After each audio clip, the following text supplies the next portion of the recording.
Chapter 19. And it came to pass in those days, when there was no king in Israel, that there was a certain Levite staying in the remote mountains of Ephraim. He took for himself a concubine from Bethlehem in Judah. But his concubine played the harlot against him, and went away from him to her father's house at Bethlehem in Judah, and was there 4 whole months. Then her husband arose and went after her, to speak kindly to her, and bring her back, having his servant and a couple of donkeys with him. So she brought him into her father's house, and when the father of the young woman saw him, he was glad to meet him. Now his father-in-law, the young woman's father, detained him, and he stayed with him 3 days. So they ate and drank and lodged there. Then it came to pass on the 4th day that they arose early in the morning, and he stood to depart. But the young woman's father said to his son-in-law, "Refresh your heart with a morsel of bread, and afterward go your way." So they sat down, and the 2 of them ate and drank together. Then the young woman's father said to the man, "Please be content to stay all night, and let your heart be merry." And when the man stood to depart, his father-in-law urged him, so he lodged there again. Then he arose early in the morning on the 5th day to depart. But the young woman's father said, "Please refresh your heart." So they delayed until afternoon, and both of them ate. And when the man stood to depart, he and his concubine and his servant, his father-in-law, the young woman's father, said to him, "Look, the day is now drawing toward evening. Please spend the night. See, the day is coming to an end. Lodge here, that your heart may be merry.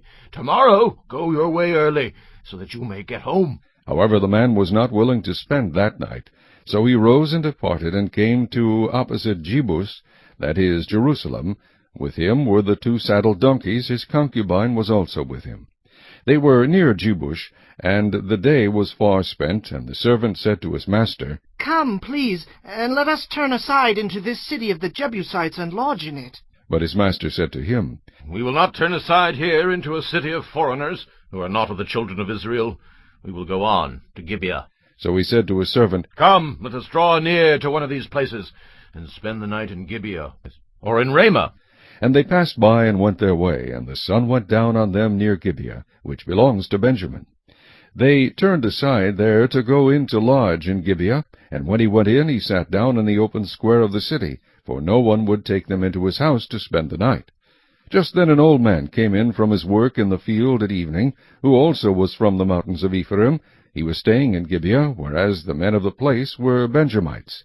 And when he raised his eyes, he saw the traveler in the open square of the city. The old man said, "Where are you going, and where do you come from?" So he said to him, "We are passing from Bethlehem in Judah toward the remote mountains of Ephraim. I am from there. I went to Bethlehem in Judah. Now I am going to the house of the Lord. But there is no one who will take me into his house. Although we have both straw and fodder for our donkeys, and bread and wine for myself, for your female servant, and for the young man who is with your servant, there's no lack of anything." And the old man said, "Peace be with you. However, let all your needs be my responsibility. Only do not spend the night in the open square." So he brought him into his house, and gave fodder to the donkeys, and they washed their feet and ate and drank. As they were enjoying themselves, suddenly certain men of the city, perverted men, surrounded the house, and beat on the door. They spoke to the master of the house, the old man, saying, "Bring out the man who came to your house, that we may know him carnally." But the man, the master of the house, went out to them, and said to them, "No, my brethren, I beg you, do not act so wickedly. Seeing this man has come into my house, do not commit this outrage. Look, here is my virgin daughter and the man's concubine. Let me bring them out now. Humble them and do with them as you please, but to this man do not do such a vile thing." But the men would not heed him. So the man took his concubine and brought her out to them. And they knew her, and abused her all night until morning. And when the day began to break, they let her go. Then the woman came as the day was dawning, and fell down at the door of the man's house where her master was, till it was light. When her master arose in the morning, and opened the door of the house, and went out to go his way, there was his concubine, fallen at the door of the house, with her hands on the threshold. And he said to her, "Get up, and let us be going." But there was no answer. So the man lifted her onto the donkey, and the man got up and went to his place.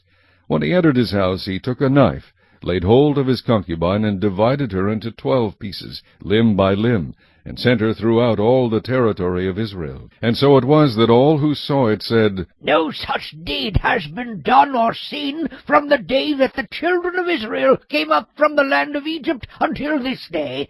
Consider it, confer, and speak up